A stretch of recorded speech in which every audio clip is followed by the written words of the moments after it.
நாடாளுமன்ற குளிர்கால கூட்டத்தொடர் இன்று தொடக்கம்.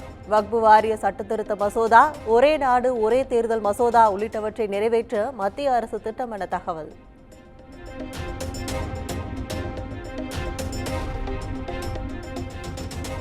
நாடாளுமன்ற குளிர்கால கூட்டத்தொடரில் புயலை கிளப்ப காத்திருக்கும் எதிர்க்கட்சிகள் அதானி விவகாரம், மணிப்பூர் பிரச்சினை உள்ளிட்டவை குறித்து விவாதம் நடத்த வலியுறுத்தப்படும் என எதிர்பார்ப்பு.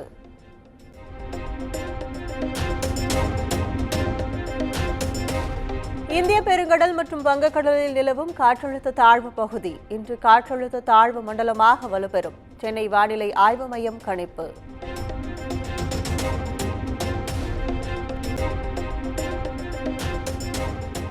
மயிலாடுதுறை, நாகை, தஞ்சாவூர், திருவாரூர் ஆகிய 4 மாவட்டங்களுக்கு இன்று மிக கனமழை எச்சரிக்கை. கடலூர், விழுப்புரம் உட்பட 6 மாவட்டங்களில் கனமழை பெய்ய வாய்ப்பு உள்ளதாகவும் வானிலை ஆய்வு மையம் தகவல்.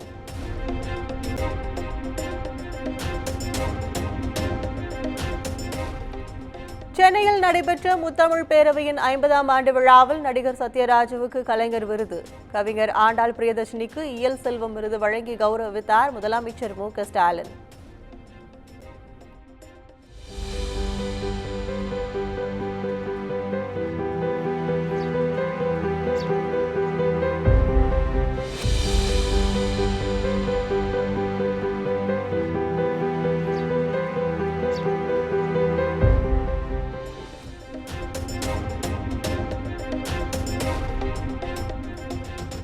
எந்த ஆதிக்கத்தையும் வெல்லும் ஆற்றல் மொழிக்கும் கலைக்கும் உண்டு. அவை இரண்டையும் கண் போல் காப்போம் என முத்தமிழ் பேரவை விழாவில் முதலமைச்சர் மு.க. ஸ்டாலின் பேச்சு.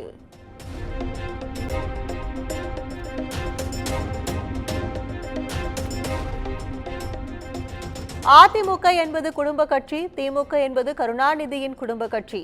ஜானகி ராமச்சந்திரன் நூற்றாண்டு விழாவில் எடப்பாடி பழனிசாமி விமர்சனம்.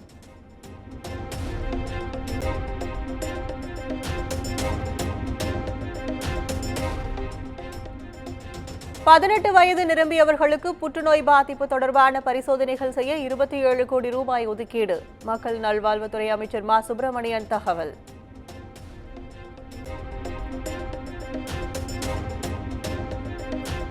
தமிழ் பல்கலைக்கழக துணைவேந்தர் இடைநீக்கத்தை திரும்பப் பெற வேண்டும். திட்டமிட்டு பழிவாங்கும் போக்கை ஆளுநர் கைவிட வேண்டும் என விசிக தலைவர் திருமாவளவன் வலியுறுத்தல்.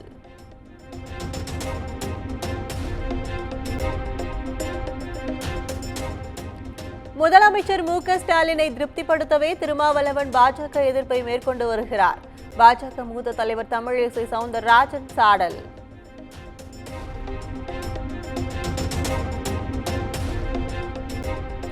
தமிழ்நாட்டில் மருத்துவ படிப்புகளுக்கான சிறப்பு கலந்தாய்வு இன்று தொடக்கம். காலியாக உள்ள 135 இடங்களுக்கு கலந்தாய்வு நடைபெறுகிறது.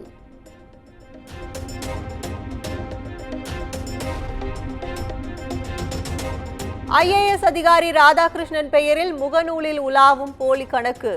நண்பரிடமே கைவரிசை காட்ட முயன்ற கும்பல் குறித்து போலீசார் விசாரணை.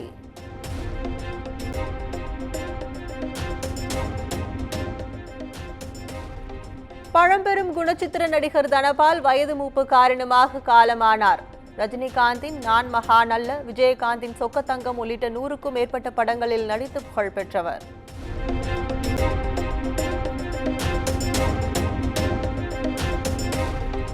சென்னை அமைந்தகரையில் 14 வயது சிறுமி கொலை செய்யப்பட்ட வழக்கு. 6 பேர் மீது குண்டர் சட்டத்தின் கீழ் நடவடிக்கை எடுத்து காவல் ஆணையர் அருண் அதிரடி.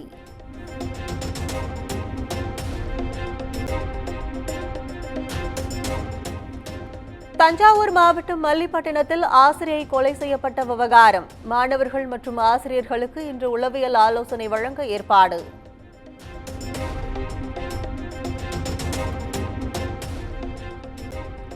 தாராபுரத்தில் பெற்ற மகளுக்கு பாலியல் தொல்லை அளித்த தனியார் வேளாண் துறை அதிகாரி கைது.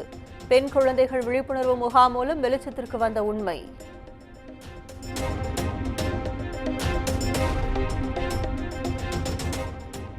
கன்னியாகுமரி மாவட்டம் ஆசாரிப்பள்ளம் அரசு மருத்துவக் கல்லூரி மருத்துவமனையில் மது போதையில் ரகளை செய்த இளைஞர்கள். இருவரை நைய புடைத்து போலீசில் ஒப்படைத்த பொதுமக்கள்.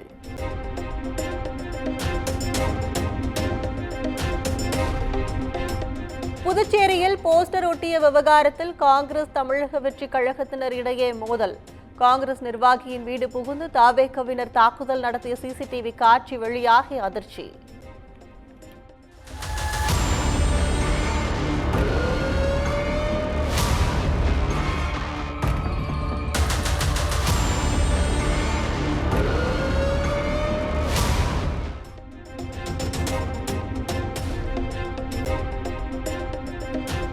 கிழக்கு இந்தியாவின் முன்னேற்றத்திற்கு முன்னுரிமை அளிக்கப்பட்டு வருகிறது. டெல்லியில் நடைபெற்ற ஒடிசா பர்பா நிகழ்ச்சியில் பிரதமர் மோடி பேச்சு.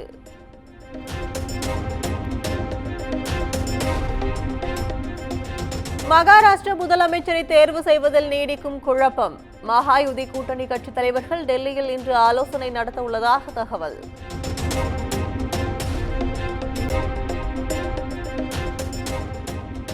பகுஜன் சமாஜ் கட்சி இனி எந்த இடைத்தேர்தலிலும் போட்டியிடாது என மாயாவதி அறிவிப்பு. போலி வாக்குப்பதிவு நடப்பதாக குற்றச்சாட்டு.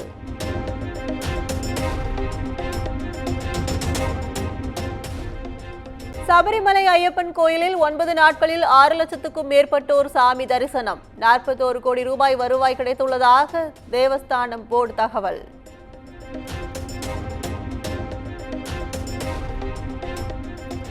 உத்தரப்பிரதேசம் சம்பல் பகுதியில் மசூதி ஆய்வுக்கு எதிர்ப்பு தெரிவித்து போலீசாருடன் ஏற்பட்ட மோதலில் 3 பேர் உயிரிழப்பு. வன்முறையை தூண்டியதாக 20 பேரை கைது செய்து போலீசார் விசாரணை.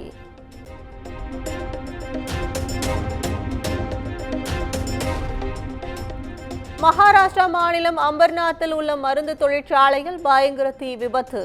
போராடி தீயை கட்டுக்குள் கொண்டு வந்த தீ அணைப்பு துறையினர்.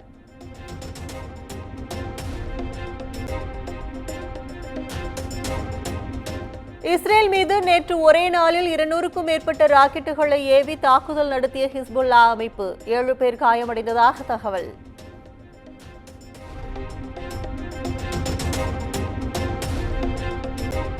பிலிப்பைன்ஸ் தலைநகர் மணிலாவில் ஏற்பட்ட தீ விபத்தில் 1000த்திற்கும் மேற்பட்ட குடிசை வீடுகள் எரிந்து சேதம். 2000த்திற்கும் மேற்பட்ட மக்கள் வீடின்றி தவிப்பு.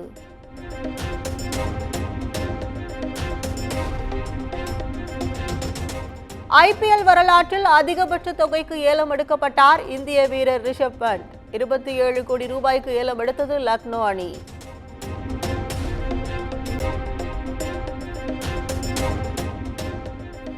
ரவிச்சந்திரன் அஸ்வின், டேவான் கான்வே, ரச்சின் ரவீந்திரா, ராகுல் திரிபாதி ஆகியோரை ஏலம் எடுத்தது CSK.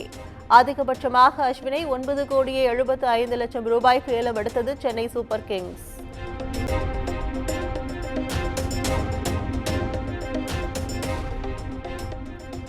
ப்ரோ கபடி லீக் தொடரில் பெங்கால் வாரியர்ஸ் அணியை வீழ்த்தி புனேரி பால்டன் அணி வெற்றி. மற்றொரு ஆட்டத்தில் பாட்னா பைரேட்ஸ் அணியை துவம்சம் செய்தது UP யோத்தியாஸ் அணி.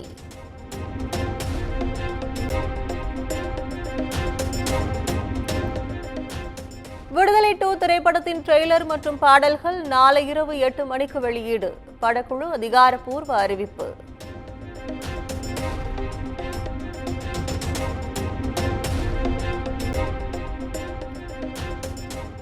தனுஷ் இயக்கத்தில் உருவாகியுள்ள நிலவுக்கு என்மேல் என்னடி கோபம் படத்தின் காதல் ஃபெயில் பாடல் இன்று வெளியீடு. GV பிரகாஷ் இசையில் தனுஷ் எழுதி பாடியுள்ள நிலையில் எதிர்பார்த்து காத்திருக்கும் ரசிகர்கள்.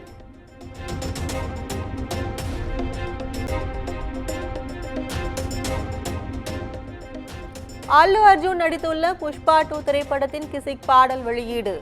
நடிகை ஸ்ரீலீலா நடனத்தில் உருவாகியுள்ள பாடலுக்கு ரசிகர்கள் வரவேற்பு.